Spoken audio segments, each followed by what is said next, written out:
Advertencia de contenido sensible. El contenido de este episodio involucra temas que son delicados y algunas personas los pueden encontrar perturbadores u ofensivos. Se sugiere discreción.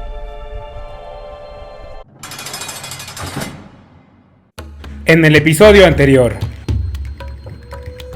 Tenemos que tener acceso a determinados derechos y que esos derechos no se pueden vulnerar y no pueden dejar de ser respetados por ningún motivo, como hablábamos recién, ni por tu perfil criminológico, ni por si cometiste tal o cual delito, ni por tu condición sexual, ni por tu condición física. El delito es una cosa, pero que las personas son otra, ¿no? Primero tenemos que ver a las personas con eso, con ojos de persona, no con ojos de cuál es el delito que cometió. Entonces creo que odia el delito y compadece al delincuente tiene que ver con esto, ¿no? Hay una historia detrás de una persona que comete el delito y una historia que tenemos que leer, que tenemos que conocer, que tenemos que entender en profundidad. A mí el concepto de corresponsabilidad es para mí uno de los ejes rectores de todo, porque a veces la sociedad, nosotros como comunidad, nos deshacemos un poco de entender o nos corremos de ese lugar de que somos parte del problema, entonces tenemos que ser parte de la solución. Ouch, a mí también me puede pasar, a mi papá, a mi hermano, a mi tío, digo, a veces criminalizamos el concepto de justicia, ¿no? Criminalizamos esta idea de que la cárcel en realidad solamente, ¿no?, es para este chavito, para este pibe pobre, ¿no?, que no tiene para comer, entonces roba, entonces es como, lo mismo que con el consumo de drogas. Muchas veces tenemos esta perspectiva de criminalizar y centralizar a la clase social más baja, más vulnerable, más desprotegida, como la que comete delitos. Y la realidad es que no, hay un montón de delitos que tienen que ver no con tu condición económica, sino con otro universo de cuestiones que también muchas veces desconocemos y que también hacen al vivir en comunidad. Estamos llegando a la mitad de este especial. ¿Qué te han parecido los temas? ¿Te han cambiado la perspectiva? En esta ocasión quisiera pedirte un gran favor. ¿Nos podrías ayudar compartiendo estos episodios para que lleguen a más personas y podamos magnificar el mensaje? En este episodio cierro esta gran conversación con Maga y hablamos sobre si se valen las segundas oportunidades, cómo está el Estado de Derecho en Latinoamérica, si son confiables las cárceles en Latinoamérica, si es posible la reinserción social, si la justicia es perfectible. Además haremos un análisis de lo que sucede en El Salvador y bueno, hablamos de más, mucho más. Te doy la bienvenida al episodio número 22 de la cuarta temporada de Cositas de Niños. En Cositas de Niños hablaremos de esos temas que nos hacen sentirnos vulnerables. Eso es lo que nos dijeron que no podíamos hablar. Aquí abriremos la conversación a todos esos asuntos de los que necesitamos platicar y conoceremos las historias que inspiran de personajes que han luchado por llegar hasta donde están. Recuerda que puedes suscribirte a nuestro canal de YouTube y a las distintas plataformas y calificarnos para llegar a más personas. También estamos en Instagram, en Facebook y en TikTok como Cositas de Ninos el podcast y en Twitter, ahora ex, simplemente como Cositas de Ninos. Yo soy Víctor Cuevas y esto es Cositas de Niños, cuarta temporada, un espacio de encuentro contigo. Ustedes tienen una historia, digo, no sé si la recuerdes, pero yo la escuché de un feminicida que se sentó con la mamá de la víctima y que la mamá de la víctima lo terminó perdonando y que el feminicida, cumplió su... Digo, esto ya tiene tiempo, ¿no? Y escuchaba pues que el feminicida sale de la cárcel y que tiempo después lo encuentran y le preguntan pues de cómo va su vida y demás, y dice él que pues al final del camino que el motor de su vida actual lo lleva el que la mamá de su víctima lo haya perdonado y que él día a día trabaja por ser una mejor persona porque él en ese momento se comprometió con la mamá de la víctima a no volver a repetir y a ser una mejor persona. Y creo que ese es un ejemplo claro de esta pregunta que te hacía del perdón, ¿no? O sea, al final del camino, y lo decíamos desde el inicio, ¿no? Entender qué lo llevó a ese punto y pues darle otra oportunidad, ¿no? Darle, ok, va, o sea, si es difícil, mató a tu hija, sí, pero digamos como esto, ya pasó todo este proceso, llegamos al perdón. ¿Cómo es que el victimario en este caso, en este ejemplo que te contaba que había escuchado que tenía en Reinserta, que dijo, ok, me perdonó la señora, maté a su hija, ok, ahora el motor de mi vida es que la señora me haya perdonado, es lo que la promesa que yo le hice a la señora de ser, pues, una persona diferente a lo que yo era cuando maté a su hija. Bueno, yo creo que la historia la contás muy bien vos y que grafica el impacto que puede tener en la vida de las personas que participan de un proceso restaurativo, ¿no? Y ahí darnos cuenta que evidentemente eh, lo que va a evitar la reincidencia en esa persona por el resto de su vida tiene que ver con haber tenido una conversación significativa con una persona. Fíjate el impacto que puede tener que alguien te dé una segunda oportunidad, que alguien te diga, a ver, es muy doloroso y creo que también es muy difícil a veces ponernos en el lugar de las víctimas, ¿no? Porque cuánto duele que te maten una hija, un hijo, Sí, cuánto claro, duele que te totalmente. maten un papá, una mamá, en ese sentido.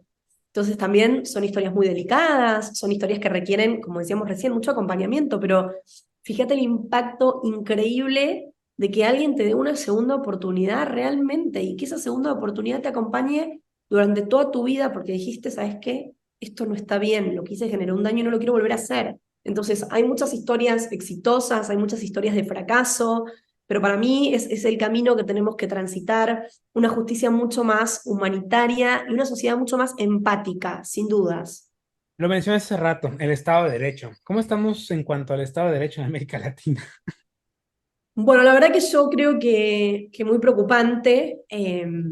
Digo, cada país tiene su propia lógica, ¿no? Y su propio sistema de administración de justicia. Eh, ahí particularmente, no sé, me gustaría contestarte en relación a México, que fue un país que caminé y que transité en los últimos 2 años y que abracé mucho desde esta perspectiva porque tiene una realidad muy compleja de la cantidad de casos de inocencia en prisión, la cantidad de hombres, mujeres y adolescentas que están privados de su libertad por delitos que no han cometido o juzgados por delitos que no cometieron o que cometieron de otra manera o que ese no fue el delito que cometieron. Entonces yo creo que en un país que tiene tantos casos de inocencia en prisión, hablar de Estado de Derecho es muy delicado, ¿no? Porque si nosotros no tenemos instituciones gubernamentales de confianza, estamos en un problema institucional muy grande. La cifra negra, la cantidad de delitos que no se denuncian en México, por ejemplo, eso nos hace casi imposible hablar de un Estado de Derecho, ¿no? Un Estado que realmente responde en todos los ámbitos y en todas las personas que están involucradas en algo. La cantidad de desconfianza que hay en relación a el Ministerio Público, por ejemplo, la cantidad de violencia que hay de las fuerzas de seguridad en la manera en la que detienen a personas que cometen delitos, la manera en la que realizan allanamientos en las moradas de personas presuntamente culpables, la cantidad de violencia a la hora de interrogar a personas que están próximas a recibir una sentencia. Yo creo que son situaciones que nos obligan a realmente ponerle un gran signo de pregunta. ¿Estamos en un Estado de Derecho? ¿Qué es un Estado de Derecho? Porque yo lo entiendo como un Estado que cumpla con toda su normativa, con toda, no con una partecita chiquitita, que es la que decíamos recién, no todo el peso de la ley sobre estas personas. Ah, bueno, pero todas las demás leyes que crean beneficios para todas estas personas, aplicar toda la fuerza de la ley en niños que cometen delitos, ¿no? Todo el ámbito de que el Estado pueda responsabilizar penalmente a niños de 14, 15, 16 y 17 años que han cometido un delito. Entonces, aplicamos toda la ley ahí. Pero ¿qué hay de las leyes que nos hablan de cómo tenemos que proteger y acompañar a nuestros niños? ¿Qué hay de las leyes que nos dicen que tenemos que crear centros recreativos para contenerlos? ¿Qué hay de las leyes que nos dicen que deberíamos tener centros de adicciones para acompañar el problema de drogas, el consumo problemático de sustancias psicoactivas ilícitas? Que también ese es otro gran problema. Sí. Yo creo al fin del día que se trata todo de política criminal. Creo que el tema de drogas es un tema ahí muy importante también que hay que dejar de darle el carpetazo histórico que le dan nuestros países con la realidad, además, de nuestros países. Bueno, no tanto Argentina, más Centroamérica, ¿no? Que tiene una historia con el consumo de drogas muy específico, pero cambiar el enfoque, dejar de criminalizar el consumo para empezar a hablar de salud pública. Las drogas tienen que ser un problema de salud pública. No pueden seguir siendo un problema de política criminal. ¿De qué nos sirve llenar la cárcel de personas que fuman porro? Sí. No tiene ningún sentido. No tiene ningún sentido. ¿Cuál es la lógica de en un mismo espacio mezclar un asesino serial, un abusador sexual, un pibe que se fuma un porro, un pibe que robó tal o cual cosa? Toda esa mezcolanza. ¿Cuál es la política criminal realmente de tener un abordaje de ciertas cuestiones? ¿De qué sirve tener privada de la libertad a una persona que es adicta a ciertos consumos muy problemáticos? Y no estamos diciendo de excelente, vía libre, hagamos todo lo que querramos. Porque estamos hablando de que es un problema que hay que resolver, pero no lo estamos resolviendo con la cárcel. Lo tenemos que resolver desde la salud pública. ¿Cómo acompañamos a una persona que es adicta al fentanilo, que es la droga más grave de nuestro tiempo, de la temporada que nos toca vivir? ¿Cómo la acompañamos? Privándola de la libertad. ¿Qué? ¿Cómo? ¿Por? Ese es tu programa de salud mental para una persona que tiene una enfermedad, porque las adicciones son una enfermedad. Y las enfermedades, ¿qué necesitan? Un tratamiento. ¿Cuál es el tratamiento que les vamos a dar? Entonces yo creo que también ahí hay un desafío importante en materia legislativa de cuáles son los temas que hoy estamos tratando, de cuáles son los temas que tenemos que tratar, cuáles son las conversaciones que tenemos que sentarnos a dar y trabajar de manera más mancomunada. Para mí eso es muy importante. Digo, si bien a nuestros países, ¿no? Por el estilo de política que tenemos, ya de por sí nos cuesta sentarnos a dar el debate para legislar a nivel nacional, pero tenemos que pensar a nivel regional, porque hay problemas que tienen impacto en toda la región, ¿no? Hay problemas que en todos nuestros países más o menos están iguales, entonces también creo que hay que ir a experiencias y a conocer qué están funcionando en otros espacios. Pensemos en Canadá. Canadá es una sociedad que hoy el Congreso está dando el debate en la reglamentación de todas las drogas, hasta del fentanilo, que es la más difícil. Y hay sociedades que todavía no pueden con la marihuana, ¿no? Que ya la tenemos más interiorizada como el uso recreativo o el cannabis en todo lo que implica el acompañamiento medicinal o el impacto en la salud que puede tener. Entonces yo creo que hay que animarnos a dar el debate, por más de que sea difícil, por más de que sea complejo, pero a veces la sociedad no está lista para esos temas. Entonces yo creo que esto, visibilizar y traer todo el tiempo ciertas cosas nos tienen que dar esto de, bueno, cómo los pienso, cómo los vemos, cómo los entendemos. Porque es un tema bien importante, la sociedad no está lista. O sea, mucho de esto, ¿qué piensas que sea? ¿Desinterés del Estado o es falta de, de preparación slash exigencia de la sociedad? Bueno, yo creo que hay un combo muy interesante y que cada sociedad tiene su propia peculiaridad, ¿no? Y su propia historia. Pero yo creo que, como hablábamos recién, es corresponsabilidad. No somos solo las personas individuales, somos lo que consumimos, somos la escuela donde nos criamos, somos la universidad en la que estudiamos, somos los vecinos que tuvimos, somos las conversaciones que tenemos, somos las personas con las que nos relacionamos, somos la experiencia que vivimos con todos los ámbitos, con todas las instituciones. Creo que es muy difícil pensarlo, pero como mencionábamos hoy, ¿no? Si tenemos medios de comunicación tan amarillistas que todo el tiempo el mensaje que nos dan es uno, y si vivimos en una sociedad cada vez más individualista donde solo importamos nosotros y lo que nosotros pensamos y lo que nosotros tenemos y los problemas que nosotros atravesamos, si son las instituciones de justicia que cada día caminan con más indiferencia, porque claro, yo lo entiendo, ¿no? Si el trabajador social del juzgado tiene que atender 200 expedientes, bueno, claro, ¿en qué momento le va a poder dedicar el tiempo significativo a un expediente? Que un expediente es un niño que tiene un problema o un niño que está esperando que el juez determine algo. Claro, pero si el juez tiene que resolver 77 mil millones de cosas, ¿en qué momento le genera ese espacio? Y a veces la diversidad nos aporta muchas otras cosas que en nuestra cajita no las podemos ver. Entonces creo que hay, no sé, hay que dar una revisión 360 a qué consumimos, a qué leemos, a quiénes somos, a con quién nos relacionamos, a cuáles son las cosas de las cuales nos llegan información, abrirnos un poco más a eso y realmente todos tener este deseo de construir una comunidad mucho más pacífica, mucho más justa para todas las personas que las habitamos. Vamos a rascar un poquito, porque lo hemos mencionado, claro, porque es parte del tema central, pero rascar un poquito en el sistema penitenciario. ¿Tú confías? Digo, le pusiste un artículo hace poco en tu Instagram que a mí, la verdad, pues sí, sí me movió bastante. Digo, siempre lo digo, es una cosa es que lo sepas, otra cosa es que lo leas y otra cosa es que lo veas, ¿no? Pusiste un texto de un juez que decía que cruzar la puerta de la cárcel es como la puerta de entrada al infierno sobre la tierra. ¿Tú confías en las cárceles de América Latina? Bueno, claramente no. Bueno, Claramente claro. soy muy crítica de cómo están funcionando hoy las cosas, pero también, como te dije recién, yo soy absolutamente consciente de que tenemos que relacionarlos para transformarlas.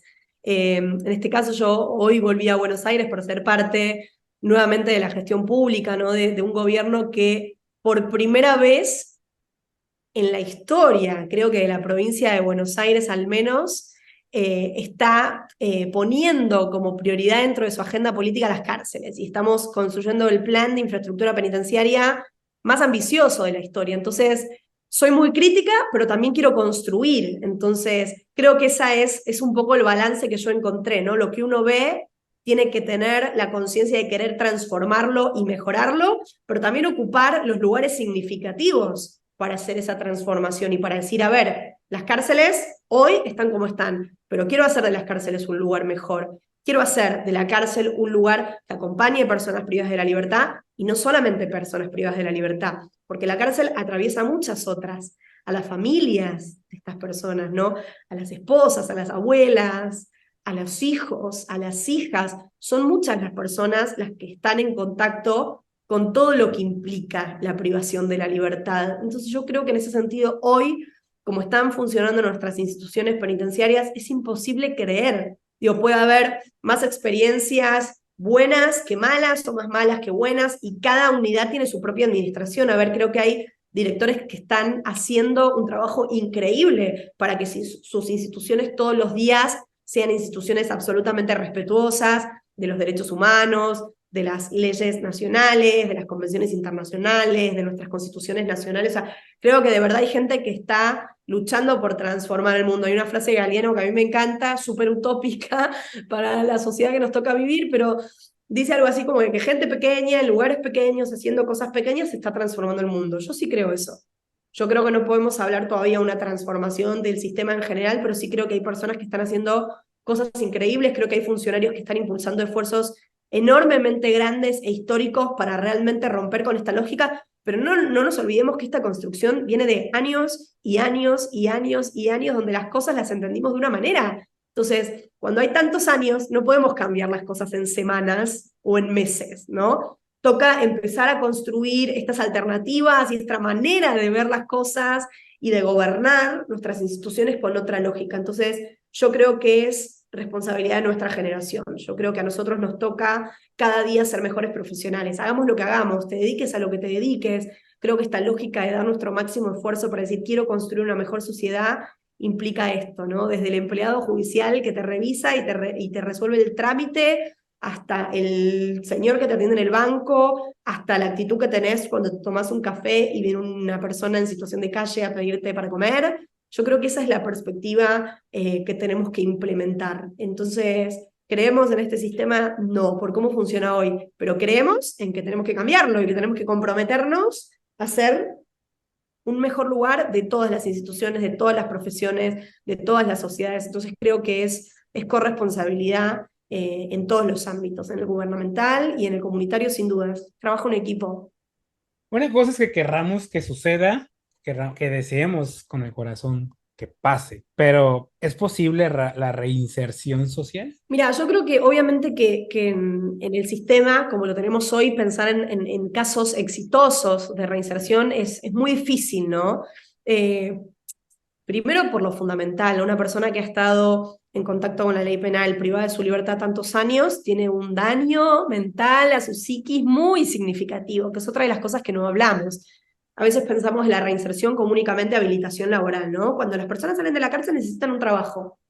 A vos un trabajo algún día te resolvió cuestiones personales, cuestiones de salud mental, otras necesidades emocionales, familiares. No, un trabajo es muy importante porque nos hace parte, bueno, hablando de buenos trabajos, ¿no? Porque también después es otro tema que tenemos que darnos de la política de trabajo y de la precarización que también en Latinoamérica se está poniendo muy de moda, pero no solo es un trabajo, es el acompañamiento también en su salud mental, es volver a construir las relaciones socioafectivas, es volver a pertenecer a una familia que te acompañe, que esté con vos, ¿entendés? En este nuevo proyecto de vida que vos querés implementar. Hablar de reinserción, cuando en nuestros países las oficinas de servicios postpenales o no existen o no tienen los recursos suficientes, ¿no? Y parece que el servicio postpenal es que vayas a firmar una vez al mes para que el juez sepa que estás acá, pero ¿qué sentido tiene eso, no? Si yo no te puedo brindar el acompañamiento que vos necesitas. Entonces,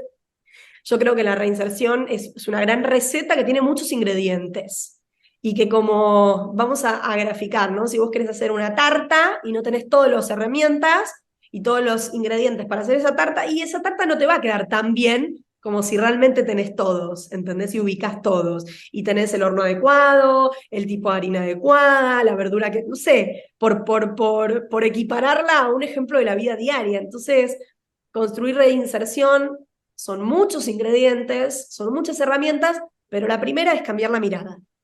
Si vos salís de la cárcel y no tenés una comunidad que te abrace para acompañarte a construir un mejor proyecto de vida, ya tenés el rechazo de toda una comunidad. Entonces, una persona que ya enfrentó al sistema de justicia, que ya cumplió su pena privativa de la libertad, que ya cumplió su sentencia condenatoria, sigue siendo rechazada cuando está en libertad, con lo difícil que es para una persona que ha estado en la prisión volver a la vida en libertad. Nunca me voy a olvidar cuando hace muy poco recibió la libertad Iván, y siempre cuento su historia porque él está de acuerdo. Iván tiene la misma edad que yo, los dos tenemos 29 años, pero tuvimos historias distintas, ¿no? Él estuvo 10 años privado de su libertad, adentro de la cárcel, con lo que implica la cárcel mexicana, y yo en esos 10 años tuve otras oportunidades, estudiar una carrera universitaria, tener acceso a buenas oportunidades laborales, contar con la contención de mi familia, de mis amigos, relacionarme en otro ámbito, crecer, viajar, vivir, ¿no? Que parece que es un privilegio, y sin dudas lo es, en una sociedad donde algunos tenemos tanto y otros tan pocos. Involucrarse tiene que ser obligatorio, tiene que ser parte de nuestro día a día, ¿no? Si uno tiene todos esos recursos a disposición y esas oportunidades, ¿cómo no vamos a acompañar a otras personas que no?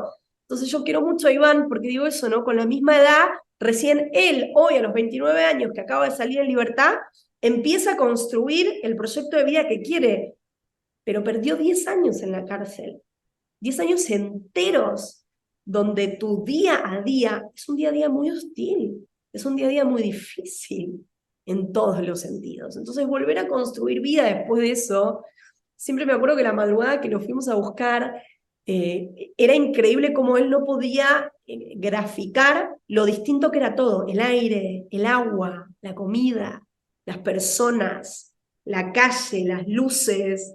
Me acuerdo que ni bien salimos del reclusorio ahí de Santa Marta Catlita, que él se encontró con su familia y nos fuimos a comer unos tacos, por supuesto, y era muy, muy, muy difícil para él decir, wow, ¿no? Todo está distinto, se encontró con otro mundo, en todos los ámbitos, con las calles, con la obra pública, con todo lo que quieras, y hoy todos los días hace un esfuerzo increíble por ser leal a la lógica de construir un proyecto de vida alejado de la vida delictiva, y hoy es el mejor promedio en su universidad, y hoy se está por Claro. recibir de abogado, y hoy está con una lógica de día a día muy comprometida con decir, no quiero volver a esto, porque me hizo mucho daño y me robó 10 años de la vida. Que en la vida de otras personas esos 10 años nos hicieron crecer, nos permitieron viajar, no sé, acceder a otras cosas. Entonces, yo creo que con mucho acompañamiento hay muchas personas que logran volver a construir una mejor vida, otras que no, y yo no los juzgo, y siempre los voy a seguir acompañando porque es muy difícil cuando no tenés quien te espere afuera. Es muy difícil cuando no tenés quien te vaya a ver los domingos a visita y de repente te convertís en una persona muy solitaria porque estás solo. Que eso también es muchas veces lo que pasa. Son personas que se quedan alejadas de su círculo familiar, de sus amigos, de las cosas que les gustan, y los empezamos a institucionalizar en un régimen muy perverso. Pensá inclusive en las cárceles de México, ¿no? Donde te dicen de qué color te tenés que vestir y cómo tenés que tener cortado el pelo. O sea, le recortamos la posibilidad de decir, no, sabes que me gusta vestirme de rojo porque es mi color, porque es mi colorimetría, porque me pega mejor.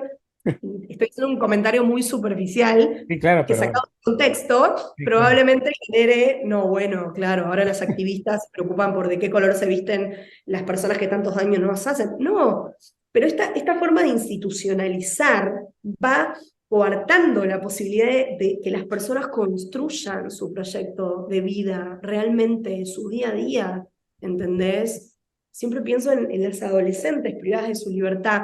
Imagínate tener 16 años y que te condenen a 4 años de una medida privativa de la libertad. Las cárceles no tienen espejos. Imagínate ser un adolescente y no poder verte al espejo, cómo estás, cómo creces, si te creció el pelo, si te querés pintar las uñas, si te querés poner un piercing, si te querés poner un tal o cual jean porque te gusta más, cuando estás en el pleno momento de la autonomía progresiva de la libertad, donde sos adolescente y estás descubriendo qué te gusta, qué no, como toda esa cuestión que hace a la vida social, al acompañamiento de la salud mental, a prestarle atención a esas cosas que también son importantes, no solo la seguridad, y es que los adolescentes no se escapen de las cárceles, no, es, ok, los niños se van a poder responsabilizar por los delitos, genial, pero vamos a acompañarlos como son niños. A los 16 años te estás descubriendo, te estás conociendo, te están presentando al mundo. Y si tu primer contacto con el mundo tiene que ver con el sistema de justicia penal, absolutamente punitivo y con todo este peso de la ley que hablábamos, es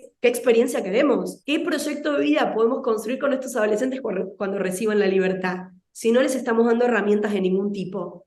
Que nos olvidamos que son humanos. Lo que dijiste al inicio, nos olvidamos que son humanos, seguimos pensando que merecen lo peor, que delinquieron, que merecen, como te decía, ¿no? Gente que dice que merecen hasta la muerte. Y creo que en esta conversación pues hemos visto eso, ¿no? Que son seres humanos como cualquiera, que lamentablemente, como bien dijiste el ejemplo de Iván, ¿no? O sea, en 10 años, y me dijiste a mí ahorita, ¿no? ¿Cuántos años tienes y cuántas oportunidades tuviste, ¿no? O sea, que en todo este tiempo pues no tuvieron oportunidades, cometieron un error, sí, que están pagando de la manera que no debería ser en el sentido que hemos hablado todo este tiempo, ¿no? En el sentido de no estar solo encerrados, sino que carecen de un acompañamiento, de un apoyo, de un respaldo que los ayude a ser personas distintas de las que fueron cuando cometieron el delito. Y aquí quiero tocar un tema importante. Se debería invertir más en las cárceles y menos en patrullas. O sea, es un ejemplo figurativo. Te lo pregunto porque siempre, o sea, en todas las campañas es inversión histórica en patrullas, equipo policíaco, 500 policías más, pa. ¿Y las cárceles qué? A ver, yo te soy sincera, en mi orden de prioridades de la inversión pública, ni una ni otra. Yo Ok. creo que hay que invertir en prevención primaria. Si nosotros tenemos en todas las comunidades espacios de pertenencia, eso va a modificar muchísimo dónde están las personas hoy. Pensalo en el tema de los adolescentes.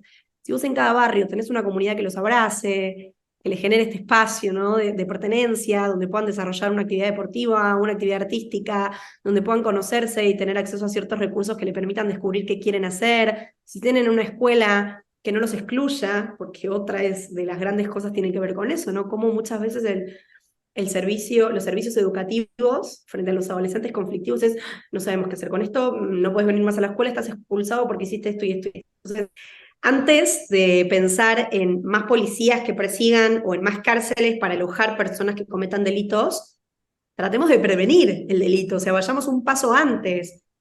Y para eso tenemos que analizar cuáles son los factores de riesgo, cuáles son los factores de reincidencia, cuáles son los factores por los cuales una persona puede delinquir.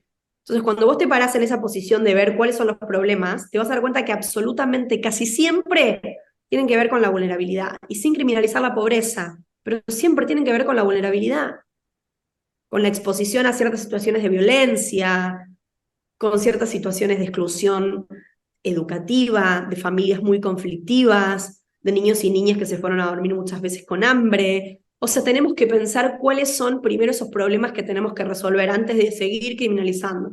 Más patrulleros, más cárceles. Es como, ¿por qué más cárceles?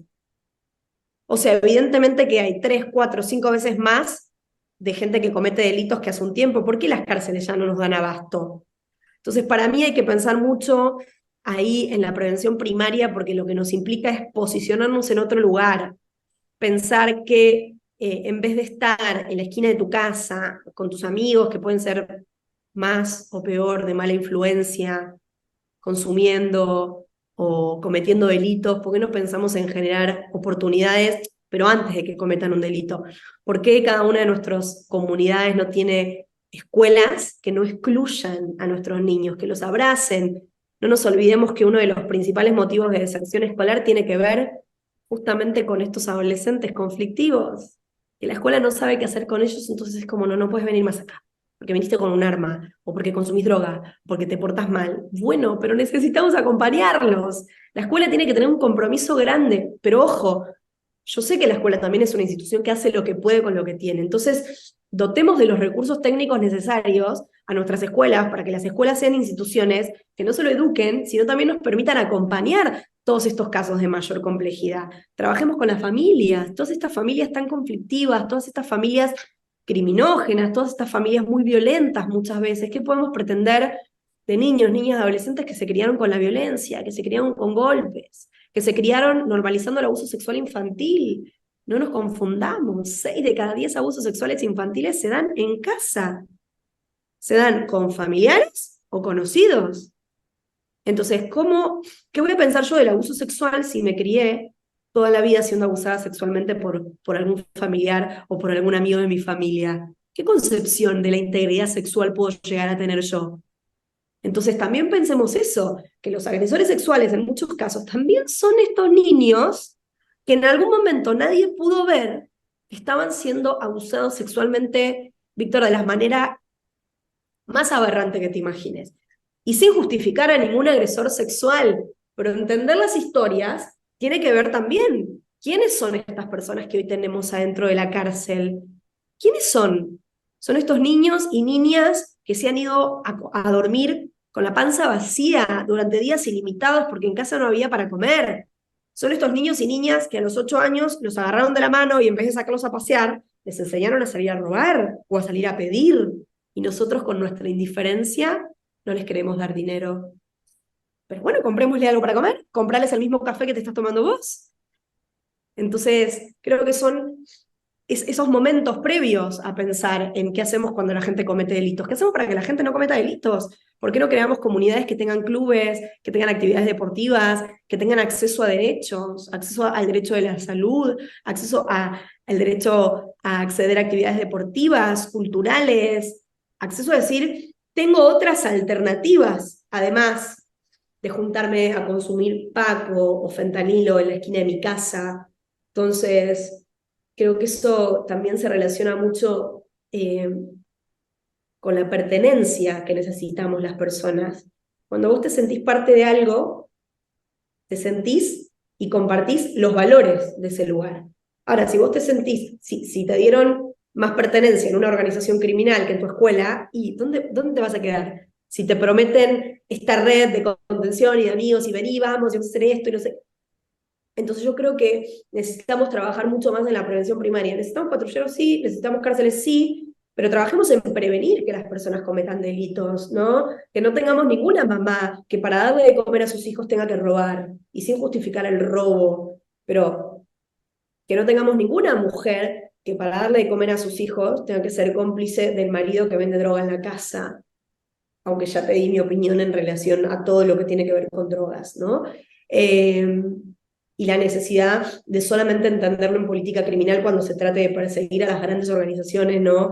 Criminales o a las asociaciones ilícitas que se dedican a este y a otra calidad y cantidad de delitos violentos relacionados con la producción o la distribución y comercialización de psicoactivos. Pero hay muchas historias y por eso yo insisto mucho en ver más allá del delito, ¿no? ¿Quién es esta persona? ¿Qué es lo que vivió? ¿Qué es lo que le pasó? ¿Quién es? ¿Cómo llegó acá? ¿Por qué hace lo que hace? Entonces ese entendimiento para mí nos da la herramienta de dónde deberíamos invertir. Y para mí hay que invertir en eso, en que las escuelas sean mucho mejores, en que cada uno de nuestros barrios o comunidades más vulnerables tenga acceso a todo lo que se necesita, en que no haya ningún niño que se tenga que ir a dormir con la panza vacía, con la diversidad de recursos que hay en nuestro pueblo, ¿no? En nuestros pueblos a nivel Latinoamérica, con el acceso de verdad a las mismas oportunidades, que no solo yo, porque haya vivido en una buena familia, pueda tener acceso a la universidad o a una buena escuela o a una oportunidad laboral. Eso tiene que estar al alcance de todos. Por eso me gusta pensar en esta cuestión, ¿no? No es la igualdad, sino es la equidad lo que nos tiene que llevar a construir política pública con esa lógica de, a ver, hay algunos que ya tenemos un montón, entonces, bueno, pongámonos el stop un poquito a nosotros y vayamos a mirar cómo podemos hacer que las personas que están en otra posición hoy puedan estar o en nuestra posición, o mejor que nosotros, o que mínimo no les falte para comer. Entonces yo creo que prevención primaria es uno de los puntos más importantes. Por responsabilidad social otra vez. Y Naga, pues ya vamos casi al final y preguntas importantes. ¿La justicia es perfectible? ¿Cómo deberíamos de definirla? Ver la justicia desde un lugar distinto nos ayudará a brindar justicia a las víctimas, pero también como sociedad nos permitirá corregir lo que estamos haciendo de alguna u otra forma con las personas privadas de la libertad. Sí, sin duda, yo creo que hay que cambiar el enfoque, Víctor. Yo creo que hay muchas cosas que como sociedades aprendimos que no están funcionando y que hay que salir de esa zona de confort, viste, tan institucional de repetir las cosas porque siempre se hicieron así. Que las cosas siempre se hayan hecho de una manera no significa que esa manera esté bien. Y por eso creo que tanto en nuestra generación, por eso creo tanto en el recambio generacional, por eso creo que tenemos que ser una generación que desde nuestras profesiones transformemos nuestros mundos, el mundo que cada uno decida transitar. Yo en mi caso me enamoré de la cárcel y encontré en la cárcel ese lugar donde mi vida tomó dimensión y donde yo encontré el propósito de mi profesión y es donde yo quiero construir y quiero que todos los días sea un mejor lugar. ¿Cuánto me va a demorar construirlo? No tengo idea. No tengo idea, pero quiero hacerlo. Y sé que cada una de nuestras profesiones puede generar este impacto en que construyamos una sociedad más igualitaria, más equitativa, más pacífica, menos violencia. Yo creo que de verdad tenemos que reconstruir el tejido social de nuestros países y empezar a tener una mirada mucho más empática, mucho más humanitaria. Entonces yo creo que cambiar el enfoque de la justicia es el primer paso, de cambiar el enfoque de las cárceles es el primer paso, pero también el enfoque de las cosas pequeñas que hablábamos en el día a día que hacen la diferencia de en qué comunidad vivimos, ¿no? ¿Vivimos en una sociedad deshumanizada? Sí, absolutamente. Vivimos en una sociedad absolutamente deshumanizada, individualista, punitivista, una sociedad donde no nos damos la oportunidad de entender la diferencia, ¿no? De que hay más allá, una sociedad que no tiene la escucha que necesitamos. Fíjate que vivimos en una sociedad que mientras el otro está hablando, nosotros estamos pensando en qué responderle, en vez de escuchar qué es lo que me está diciendo. Entonces, en una sociedad que no puede establecer un diálogo, es una sociedad que no se puede entender, porque cada uno está, viste, con su propia idea, entonces necesitamos escuchar más realmente para desarrollar la empatía que nos va a permitir corrernos del lugar en el que estamos hoy, ¿no? Este lugar donde mis ideales, lo que yo pienso y nada más. Entonces démonos la oportunidad de escuchar, de conocer otras historias, de recibir otra información, de pensar si lo que pensamos en realidad es cómo deberían ser las cosas, si realmente hay otras personas que pueden pensar otras cosas igual de valiosas. Entonces, estos espacios yo creo que son súper importantes, ¿no? Para hablar de ciertos temas que uno en general no se los enfrenta y no los piensa. Yo siempre lo llevo muy desde el lado de niñez y prisión, ¿no? La gente odia la cárcel, pero no sabe la cantidad de niños y niñas que hay caminando esas cárceles, ¿no? Porque solamente vemos a este hombre o a esta mujer que han cometido un delito, entonces que se responsabilicen por lo que hicieron. Y estos niños y niñas que caminan en nuestras instituciones de justicia, ¿de verdad se merecen lo peor también? Porque entonces va a ir de generación en generación.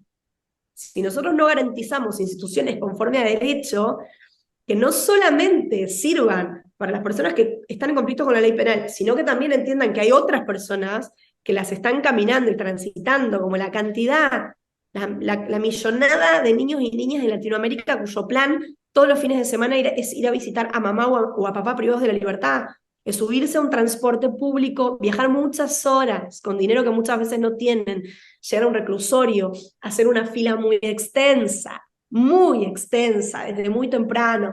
Si llueve, abajo de la lluvia. Si hace calor, abajo del sol.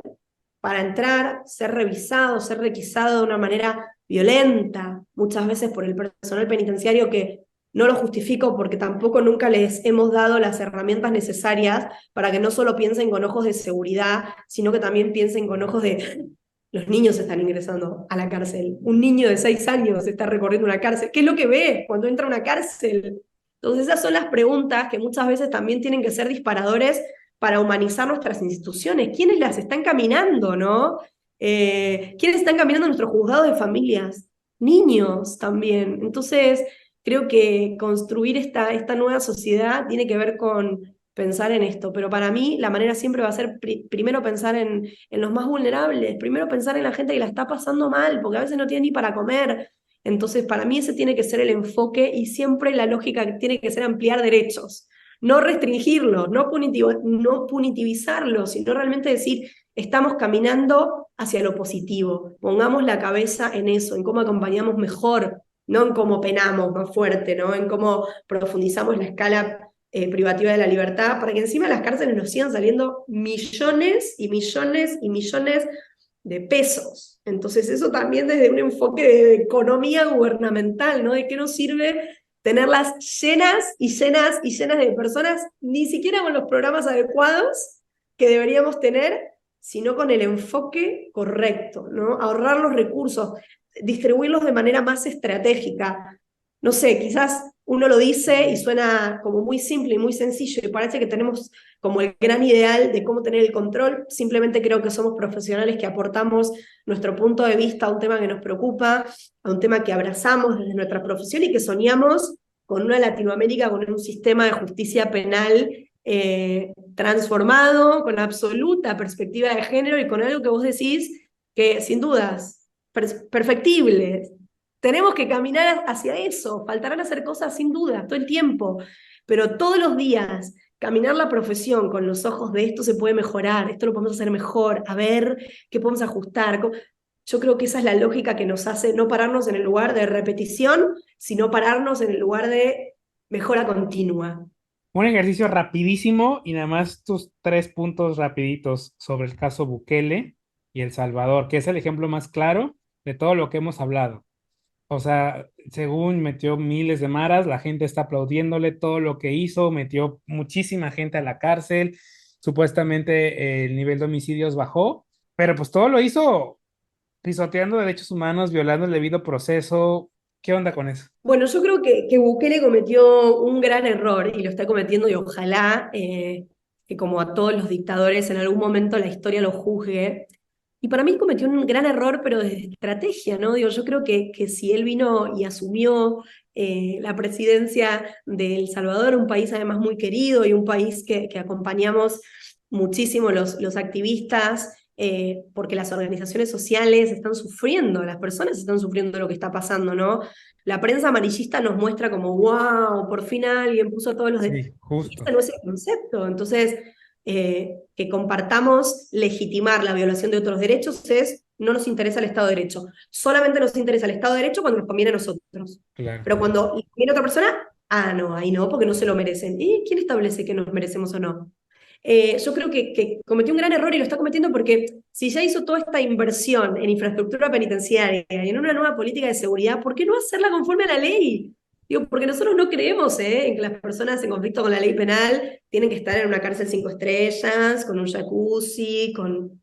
No, lo que estamos diciendo es que tienen que estar privadas de su libertad, con al menos el mínimo cumplimiento de los derechos humanos, para que Claro. la pena privativa de la libertad sea eficiente y efectiva. No reproduciendo la violencia que tanto estamos juzgando a nivel gubernamental. Porque eso es lo que está pasando, no, la violencia no la pueden desarrollar y ejercer las personas, los ciudadanos. Pero desde el Estado sí, porque tenemos la facultad. Entonces, ¿cómo? ¿Podemos reproducir desde el gobierno? ¿Hacemos lo que queremos? Y pisamos todas las leyes nacionales, internacionales, los tratados de derechos humanos, la jurisprudencia de nuestras cortes nacionales, de la Corte Interamericana, las recomendaciones, los organismos de cooperación internacional. O sea, todo eso lo podemos depositar en la basura 5 minutos, ¿pero por qué? Porque ahora hay un presidente que asume y cree que entonces las cosas hay que hacerlas de otra manera, porque evidentemente todos estos esfuerzos de construir un Estado de Derecho no sirve. Entonces yo creo que ese es su gran error. Podría ser un líder increíble que está potenciando infraestructura penitenciaria adecuada, una política de seguridad, pero que no sea una política de seguridad de esta manera. El Salvador está en un estado de excepción donde se violan absolutamente todas las garantías constitucionales de las personas. Una policía puede detenerte en la calle sin ningún motivo. Una policía puede requisarte en la calle sin ningún motivo. Una policía puede allanar tu domicilio sin ningún motivo. ¿Eso es el Estado de Derecho? ¿Ese es el nivel de abuso del Estado que nosotros queremos en nuestras vidas? Entonces, lamentablemente, ojalá que en ese sentido la historia en algún momento lo juzgue, pero me parece que es muy grave lo que está pasando, es muy grave lo que está pasando y sin justificar que las personas tengan que estar privadas de la libertad. Ese no es nuestro punto. Nosotros estamos de acuerdo con que si una persona comete un delito, tiene que estar privada de su libertad, pero conforme a derecho, en cumplimiento riguroso, porque somos el Estado, somos el gobierno, tenemos la obligación de hacer las cosas bien. Si nosotros queremos que nuestros ciudadanos y nuestras sociedades hagan las cosas bien, ¿cómo no las vamos a hacer bien desde el gobierno? ¿Cómo no las vamos a hacer bien como funcionarios? Yo creo que esa es la única conclusión que le merece. Maga, pues ya casi ya va así ya para cerrar. Hay una frase por ahí que siempre me mueve, que dice que los ideales y las utopías le sirven al ser humano para caminar. Y la penúltima pregunta para ti es, ¿se pueden mantener los ideales y las utopías vivas en el tema de las cárceles, la justicia y las personas privadas de la libertad? Mm, no sé, yo creo que los ideales marcan un poco el trazo de lo que soñamos. Yo creo que las personas necesitamos, ¿viste? Como esa capacidad de cerrar los ojos y decir, wow, no, me encantaría que me pase esto, o wow, sueño con esto. Yo creo que es parte de lo que los seres humanos necesitamos. Es una de esas necesidades que realmente hacen la diferencia de quiénes somos, de qué queremos, no sé, sin ese ideal creo que es muy difícil planificar tu vida desde todos los sentidos, ¿no? Desde, uy, quiero ser abogada, entonces voy a ir a la universidad y le voy a echar ganas, o no, ¿sabes qué? Quiero aprender a cocinar, bueno, entonces me voy a practicar, o no, ¿sabes qué? Me quiero comprar un auto, bueno, voy a ahorrar, no sé, yo creo que es esa cosa que nos mantiene vivos, como corriendo atrás de lo que queremos, entonces a mí me parece que necesitamos eso. Para mí es como el faro en el camino, ¿no? Lo que sueño como profesional es lo que me hace despertarme todos los días y decir, wow, me corre sangre por las venas en esto, y lo veo y me frustra porque no me gusta lo que veo, pero también me apasiona decir, excelente, quiero que mi profesión sea la herramienta para transformar, para hacer algo distinto, y quiero que mi tiempo libre sea ese espacio de encuentro con otras personas que sueñan lo mismo, porque los ideales hacen eso, nos van nucleando, nos conectan, ¿no? Vos te relacionás con gente que más o menos va para el mismo lugar que vos, si no te estás relacionando con las personas incorrectas o no sé a dónde estás yendo. Entonces yo creo que un poco se trata de eso, ¿no? De que nos permita soñar para construir realmente lo que soñamos. Imagínate que un día te despiertas y ahora eres Magaladina, o sea, de Aladino, y te sale por ahí el genio de la lámpara y tienes un deseo y pudieras cambiar algo de todo por lo que día a día trabajas, ¿qué sería ese deseo? Wow, buena pregunta. No, yo creo que te la voy a contestar muy general, pero transformar nuestro sistema de justicia penal. Un sistema de justicia penal mucho más humanitario, mucho más restaurativo, con absoluta perspectiva de género. Las mujeres sufrimos mucho las desigualdades de un sistema que fue pensado por hombres y para hombres. Yo creo que sin duda es eso, reformaría todo el ámbito de responsabilidad penal juvenil de nuestros países en Latinoamérica.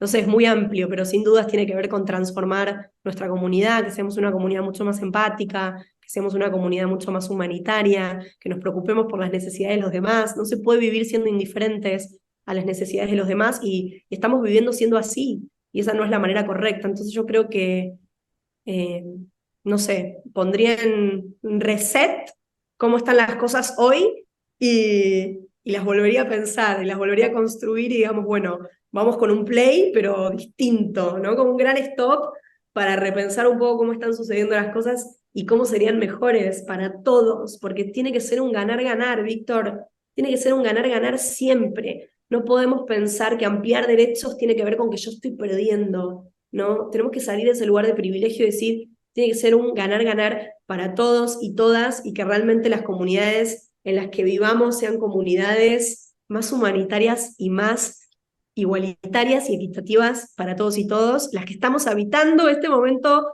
de la historia en cada uno de los países de una región tan increíble además como Latinoamérica, con toda la fuerza, con todos los recursos, con toda la historia que tienen nuestros pueblos y la capacidad de salir adelante. Entonces, creo que tiene que ver con eso.